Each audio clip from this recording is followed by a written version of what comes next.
Kita membahas secara sistematis 6 doktrin-doktrin fondasi besar dari iman Kristen sebagaimana dinyatakan dalam Ibrani 6 ayat 1 dan 2. 6 doktrin yang tercantum di sana sebagai doktrin fondasi dari Kristus adalah sebagai berikut. Pertama, pertobatan dari perbuatan-perbuatan mati. Kedua, iman kepada Allah. Ketiga, doktrin tentang baptisan-baptisan. 4. Penumpangan tangan. 5. Kebangkitan orang mati. 6. Penghakiman kekal. Pada bagian 2, kita telah membahas 2 dari 6 doktrin pertama ini. Pertobatan dari perbuatan-perbuatan mati dan iman di dalam Allah, atau lebih sederhananya, pertobatan dan iman. Sekarang kita akan beralih kepada doktrin-doktrin fondasi besar ketiga, doktrin tentang baptisan-baptisan. Cara yang logis untuk memulai pelajaran ini adalah dengan menemukan, jika memungkinkan, makna asli yang benar dari kata baptisan, atau lebih tepatnya frase kata kerja membaptis, yang menjadi asal kata benda baptisan. Dalam pemeriksaan, kata baptisan ini terbukti sebagai kata yang sangat tidak umum. Sebenarnya, ini sama sekali bukan kata bahasa Inggris, apalagi kata bahasa Indonesia.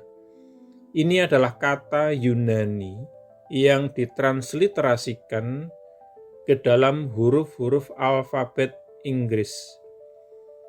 Jika kita menulis kata Yunani asli dalam huruf-huruf Inggris seakurat mungkin, kita akan mendapatkan kata baptizo. Kemudian dengan perubahan akhiran O menjadi E, kita mendapatkan kata itu dalam bentuk yang sekarang menjadi dikenal baptize, meskipun kita menggunakan bentuk bahasa Inggris baptize. Kemudian diterjemahkan ke dalam bahasa Indonesia menjadi baptis. Pada titik ini mungkin seseorang menjadi bertanya, mengapa kata khusus ini tidak pernah diterjemahkan? Mengapa kata ini hanya ditulis ulang dari huruf-huruf Yunani ke Inggris? Apakah karena arti sebenarnya dari kata asli Yunani yang tidak diketahui, dan karena itu para penerjemah tidak tahu kata Inggris mana yang harus digunakan untuk menerjemahkannya? Bukan, ini jelas bukan penjelasannya. Seperti yang akan kita lihat nanti, kata Yunani baptizo memiliki arti yang pasti dan jelas. Sejauh ini dari seluruh terjemahan Alkitab bahasa Inggris, yang paling terkenal dan paling berpengaruh adalah King James Version. Versi yang diterjemahkan dan diterbitkan melalui otoritas Raja James dari Inggris pada tahun-tahun awal abad ke-17. Melalui terjemahan inilah kata baptize mendapat tempat dalam bahasa Inggris.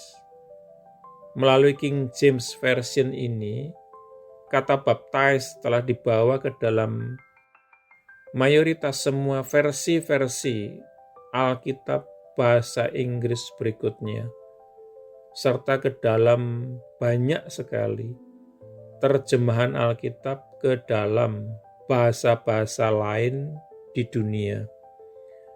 Namun kata baptize, baik dalam asal-usulnya maupun bentuknya, pada kenyataannya sama sekali asing bagi hampir keseluruhan bahasa-bahasa lain tersebut.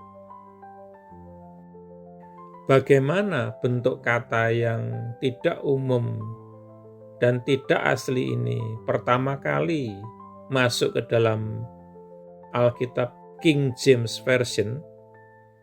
Jawabannya terletak pada fakta bahwa Raja James, meskipun memegang kekuasaan politik sebagai raja absolut, bertanggung jawab dalam hal-hal keagamaan kepada para uskup gereja Inggris yang sudah mapan. Dan hubungan antara James dan para uskupnya tidak selalu terlalu baik. Dan James tidak ingin terjemahan Alkitab yang baru, yang diterbitkan atas namanya dan dengan otoritasnya, memperburuk hubungannya dengan para uskupnya. Untuk alasan ini, ia mengizinkan untuk dipahami bahwa sejauh mungkin tidak ada yang boleh dimasukkan ke dalam terjemahan yang akan menyebabkan ketersinggungan yang tidak perlu kepada para uskup atau yang akan menjadi terlalu bertentangan dengan praktek-praktek gereja yang sudah mapan. Oleh karena itu, kata Yunani baptizo yang dapat dengan mudah menjadi sumber kontroversi tidak pernah diterjemahkan sama sekali, tetapi hanya ditulis langsung ke dalam bahasa Inggris. Kita berdoa. Tuhan, aku ingin sepenuhnya memahami maksud-Mu dengan baptisan-baptisan. Tolonglah aku melalui Roh Kudus-Mu untuk memahami apa yang ingin Engkau ajarkan kepadaku tentang hal ini di hari-hari yang akan datang. Tolonglah aku untuk melangkah melampaui pemikiran manusia dalam mempelajari sakramen penting yang diberikan oleh-Mu ini, dan untuk berfokus pada bimbingan dan pikiran-pikiran-Mu tentang itu. Amin.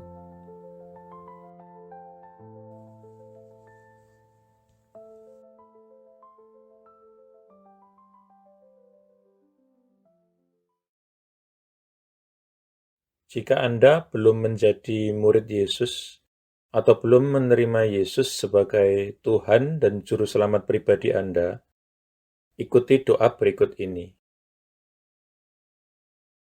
Tuhan Yesus Kristus, aku percaya bahwa Engkau adalah Anak Allah dan jalan satu-satunya menuju kepada Bapa, dan bahwa Engkau telah mati di kayu salib untuk dosa-dosa yang aku perbuat, dikuburkan, namun kemudian Engkau bangkit kembali dari antara orang mati, supaya aku dapat diampuni dan menerima hidup yang kekal.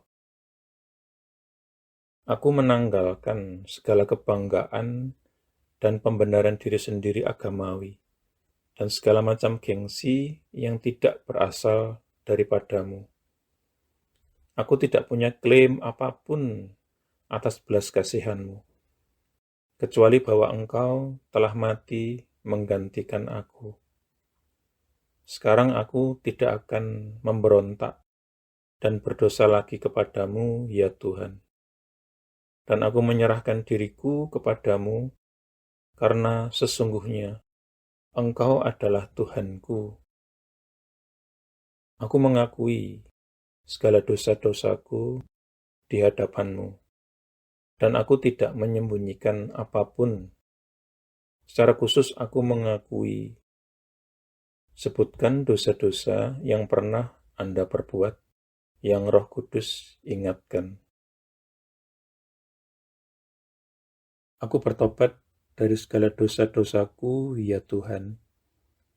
Aku berbalik dari mereka, dan aku kembali kepadamu, ya Tuhan, untuk belas kasihan dan pengampunan-Mu.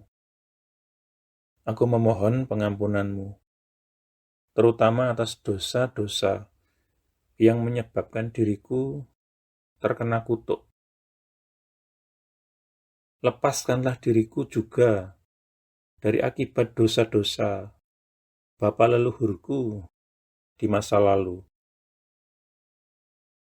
Oleh keputusan kehendakku, aku dengan sadar mengampuni setiap orang yang pernah melukai atau bersalah atau merugikan aku, sama seperti aku ingin Tuhan mengampuni diriku.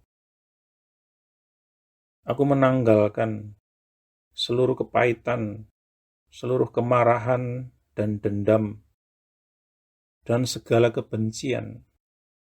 Secara khusus, aku mengampuni.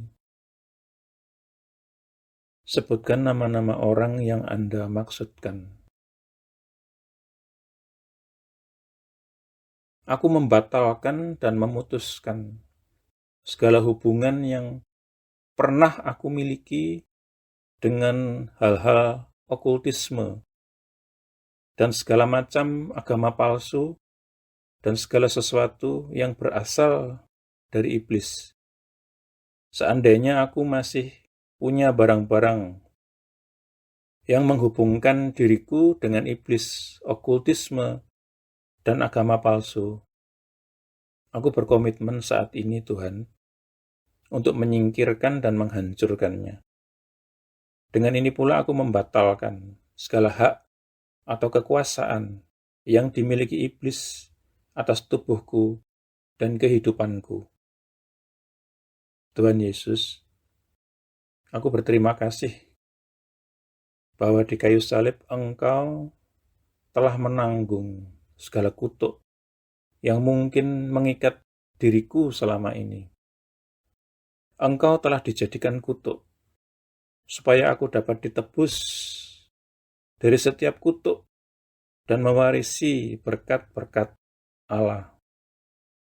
Atas dasar itu, aku memohon Engkau, Tuhan, untuk melepaskan aku dan membebaskan aku dari segala kutuk yang mengikat kehidupanku di dalam nama-Mu, Tuhan Yesus Kristus. Aku menyerahkan diri dan menundukkan diri kepadamu, ya Tuhan, dan aku melawan iblis.